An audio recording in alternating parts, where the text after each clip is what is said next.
ऐसे हैं आप लोग। देखिए, आज हम लेकर आए वायुमंडल संबंधित महत्वपूर्ण प्रश्नोत्तर, जो कि वायुमंडल से पर्यावरण से संबंधित हर दिन प्रत्येक एग्जाम में 1 से 2 क्वेश्चन तो पूछ ही लिया जाता है, चाहे जो किस लेवल का एग्जाम हो, चाहे वो सेंट्रल लेवल का एग्जाम हो या फिर स्टेट लेवल का एग्जाम हो। 1 से 2 क्वेश्चन वायुमंडल के बारे में और पर्यावरण के बारे में पूछ लेता है। तो आज हम इसी सब के बारे में चर्चा करेंगे। वायुमंडल संबंधित महत्वपूर्ण प्रश्न उत्तर क्या बन सकते हैं, उन सब के क्वेश्चन को लेकर हम आए और चर्चा करेंगे इस पर। इसका कौन सा इसके बारे में सब फैक्ट्स भी जानेंगे कि क्या किस क्या उपयोग होता है। तो चलिए शुरू करते बिना टाइम वेस्ट किए। तो पहला क्वेश्चन हमारा है, वायुमंडल में सबसे अधिक कौन सी गैस पाई जाती है? तो इसका राइट आंसर हो जाएगा, वायुमंडल में सबसे अधिक मात्रा में नाइट्रोजन गैस पाई जाती है। पृथ्वी को घेरती हुई जितनी स्थान में वायु रहती है उसे वायुमंडल कहते हैं।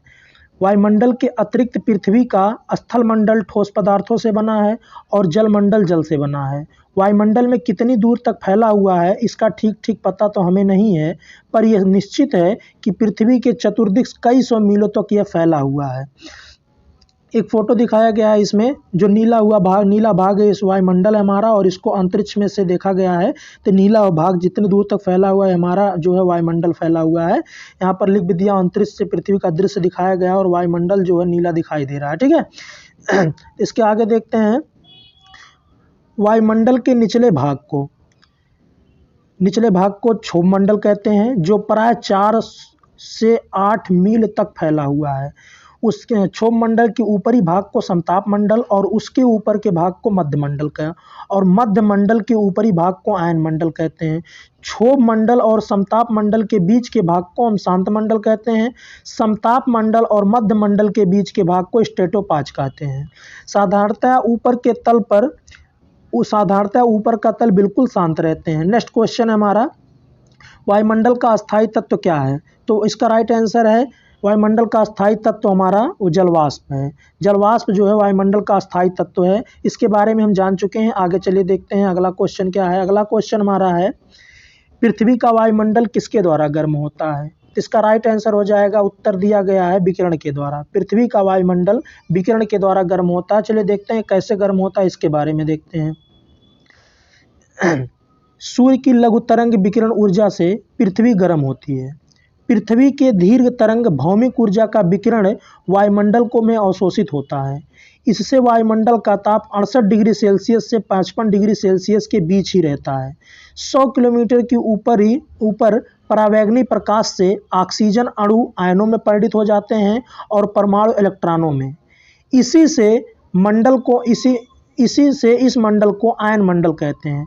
रात्रि में आयन इलेक्ट्रॉन फिर परस्पर मिलकर अणु या परमाणु में परिणित हो जाते हैं, जिससे कि रात्रि में प्रकाश के वर्णपट में हरी और लाल रंग की रेखाएं दिखाई पड़ती हैं। ठीक है। नेक्स्ट क्वेश्चन हमारा है, वायुमंडल में कौन सी अक्रिय गैस सबसे अधिक पाई जाती है? तो इसका राइट आंसर है ओजोन। वायुमंडल में ओजोन सबसे अधिक मात्रा में अक्रिय गैस पाई जाती है। तो इसके बारे में जान लेते हैं। आर्गन प्रकृति में वायुमंडल में सबसे अधिक मात्रा में पाई जाने वाली अक्रिय गैस है। अक्रिय गैसें उन गैसों को कहते हैं जो साधारणतया रासायनिक अभिक्रियाओं में भाग नहीं लेती हैं और सदा मुक्त अवस्था में प्राप्त होती हैं। इनमें शामिल जो हैं जैसे helium, नियान, argon, krypton, xenon, radon सम्मिलित हैं। इनमें से रेडान रेडियो सक्रिय गैस है। समस्त अक्रिय गैसें रंगहीन, गंधहीन तथा स्वादहीन होती हैं। स्थिर दाब और स्थिर आयतन पर इन गैसों की विशिष्ट ऊष्माओं का अनुपात 1:67 के बराबर होता है, जिससे पता चलता है कि ये सब एक परमाणु गैसें हैं। अक्रिय गैसें जीनान फ्लोराइड बनाता है। आजकल अक्रिय गैसें कहने के बजाय इन्हें उत्कृष्ट गैसें कहना ज़्यादा अच्छा माना जाता है, क्योंकि ये गैसें पूर्णतः अक्रिय नहीं हैं, बल्कि इनमें से अनेकों उत्कृष्ट गैसों के यौगिक आजकल हमें ज्ञात हो चुके हैं। ठीक है। तो इस नेक्स्ट क्वेश्चन हमारा है, कौन सी गैस ग्रीन हाउस प्रभाव के लिए उत्तरदायी होती है? तो इसका राइट आंसर है कार्बन डाइऑक्साइड, जिसका सूत्र होता है CO2। इसके बारे में जान लेते हैं क्या क्या है। ग्रीन हाउस गैसें ग्रह के वातावरण, जलवायु में परिवर्तन और अंततः भूमंडलीय ऊष्मीकरण के लिए उत्तरदायी होती हैं। इनमें सबसे ज़्यादा उत्सर्जन carbon dioxide, nitrous oxide, methane, chlorofluorocarbon, वाष्प, ओजोन आदि करती हैं। कार्बन डाइऑक्साइड का उत्सर्जन पिछले 10 से 15 सालों में 40 गुना बढ़ गया है।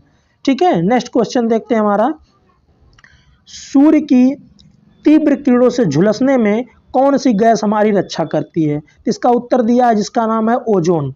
ओजोन हमारी सूर्य की प्रकाश की किरणें तीव्र रूप से आती हैं उससे हमें झुलसने से बचाती है, ओजोन गैस है। ठीक है, इसमें देख लेते हैं इसके बारे में हम जान चुके हैं। नेक्स्ट क्वेश्चन हमारा, भूपृष्ठ से परावर्तित अवरक्त विकिरण, भूपृष्ठ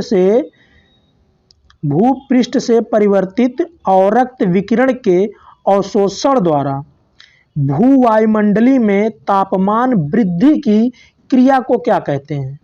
इसका राइट आंसर है, इसको ग्रीन हाउस प्रभाव कहते हैं। ग्रीन हाउस प्रभाव की परिभाषा दी गई है जिसको हमने पहले क्वेश्चन में ही डिफाइन कर दिया है। देखते हैं, ग्रीन हाउस प्रभाव या हरित गृह प्रभाव एक प्राकृतिक प्रक्रिया है जिसके द्वारा किसी ग्रह या उपग्रह के वातावरण में मौजूद कुछ गैसें वातावरण के तापमान को अपेक्षाकृत अधिक बनाने में मदद करती हैं। इन ग्रीन हाउस गैसों में कार्बन डाइऑक्साइड, जल वाष्प, मीथेन आदि शामिल हैं। ठीक है, नेक्स्ट क्वेश्चन हमारा है, वायुमंडल में नाइट्रोजन की मात्रा कितने प्रतिशत पाई जाती है? सभी लोगों को पता है, फिर भी मैंने एक क्वेश्चन को डाल दिया हूँ, कभी कभी छोटे छोटे एग्जामों में पूछ लेता है। तो इसका राइट आंसर है, उत्तर दिया है 78%। इसके बारे में जान लेते हैं हम, ऊंचाई में गैसों की अपेक्षित मात्रा में परिवर्तन पाया जाता है। शुद्ध और शुष्क वायु में nitrogen 78%, oxygen 21%, argon 0.93%, carbon dioxide 0.03% तथा hydrogen, helium, ozone, neon, xenon आदि बहुत ही अल्प मात्रा में उपस्थित रहती हैं। नेक्स्ट क्वेश्चन हमारा है, क्षोभ मंडल की धरातल से औसत ऊंचाई कितनी है? इसका राइट आंसर हो गया है हमारा 14 किलोमीटर। ठीक है, क्षोभ मंडल से धरातल की औसत ऊंचाई 14 किलोमीटर है। इसके बारे में जान लेते हैं हम, धरातल से इस परत की ऊंचाई 14 किलोमीटर है। यह परत ध्रुवों से भूमध्य रेखा की ओर जाती हुई पतली होती जाती है। भूमध्य रेखा पर इसकी ऊंचाई 18 किलोमीटर तथा ध्रुवों पर 8 से 10 किलोमीटर रह जाती है। नेक्स्ट क्वेश्चन देखते हैं हमारा। नेक्स्ट क्वेश्चन हमारा कह रहा है, किस मंडल को संवहन मंडल भी कहा जाता है? तो क्षोभ मंडल को संवहन मंडल भी कहा जाता है। आगे देखते हैं इसमें क्या बात है। प्रति 165 मीटर की ऊंचाई पर वायु का तापमान 1 डिग्री सेल्सियस की औसत दर से घटता है। इसे सामान्य ताप पतन दर कहते हैं। इसकी ऊंचाई ध्रुवों पर 8 से 10 किलोमीटर तथा विषुवत रेखा पर लगभग 18 से 20 किलोमीटर होती है। इस मंडल को संवहन मंडल,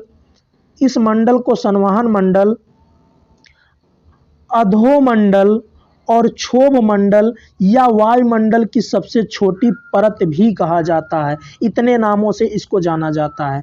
नेक्स्ट देखते हैं, हमारा नेक्स्ट क्वेश्चन दिख रहा है, पृथ्वी की वायुमंडल का सबसे अधिक घनत्व कहाँ पर होता है? तो इसका राइट दिया हुआ है क्षोभ मंडल। पृथ्वी की वायुमंडल का सबसे अधिक घनत्व क्षोभ मंडल में होता है। आगे क्वेश्चन है हमारा, वायुमंडल में दैनिक मौसम परिवर्तन किस मंडल के कारण होता है? तो वायुमंडल में दैनिक मौसम परिवर्तन क्षोभ मंडल के कारण होता है। चलिए आगे देखते हैं, ओजोन परत कहाँ स्थित होती है? तो ओजोन परत हमारी समताप मंडल में स्थित होती है। ठीक है, इसके बारे में देखते हैं क्या क्या है। पृथ्वी का अधिकांश ओजोन समताप मंडल, जिसे स्ट्रेटोस्फीयर कहते हैं, में रहती है। यह वायुमंडल की वह परत है जो सतह से 10 किलोमीटर से अधिक दूरी पर है।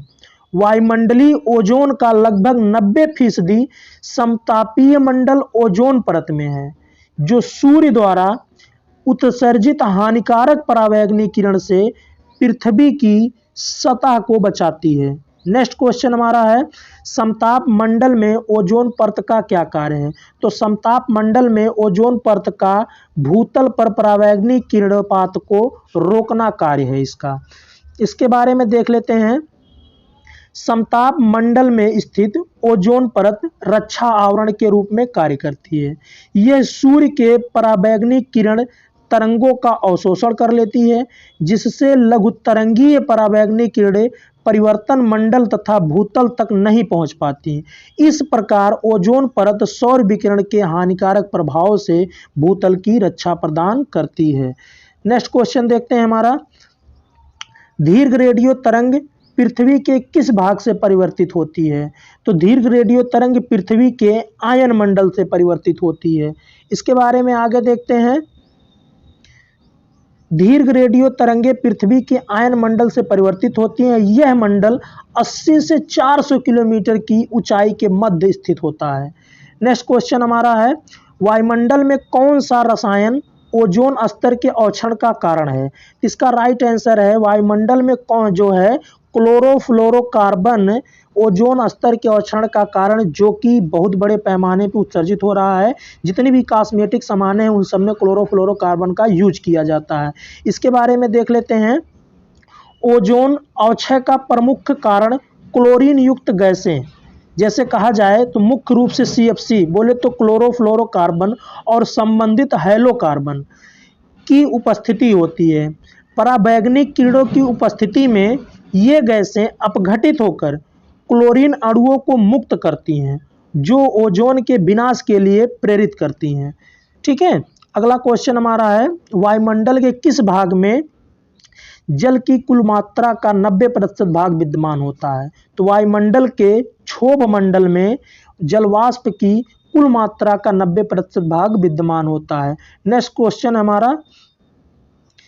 क्वेश्चन देखते हैं, वायुमंडल का कौन सा भाग रसायन मंडल का एक भाग है? तो वायुमंडल का ओजोन मंडल रसायन मंडल का एक मुख्य भाग है। नेक्स्ट क्वेश्चन है हमारा, हवाई जहाज उड़ने के लिए कौन सा मंडल उपयुक्त होता है? तो हवाई जहाज के उड़ने के लिए समताप मंडल उपयुक्त होता है। क्यों उपयुक्त होता है इसको देख लेते हैं। वायुमंडल की उड़ान के लिए वायुमंडल की समताप मंडल उपयुक्त है, क्योंकि इस परत का तापमान समान रहता है। इस परत में बादल नहीं बनते हैं और आंधी तूफान भी आने की संभावना बहुत कम होती है।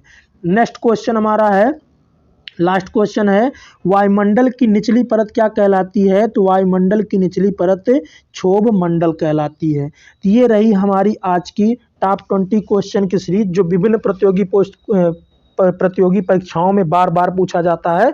तो अगर वीडियो आप लोगों को अच्छी लगी हो, नॉलेज आपको अच्छा लगा हो, इसमें कुछ एक्स्ट्रा जानकारियाँ दी हुई हो, तो चैनल को सब्सक्राइब करिएगा और बेल आइकन को दबा लीजिएगा, ताकि जो भी वीडियो हम डालें उसकी अपडेट आप तक पहुंचती रहे।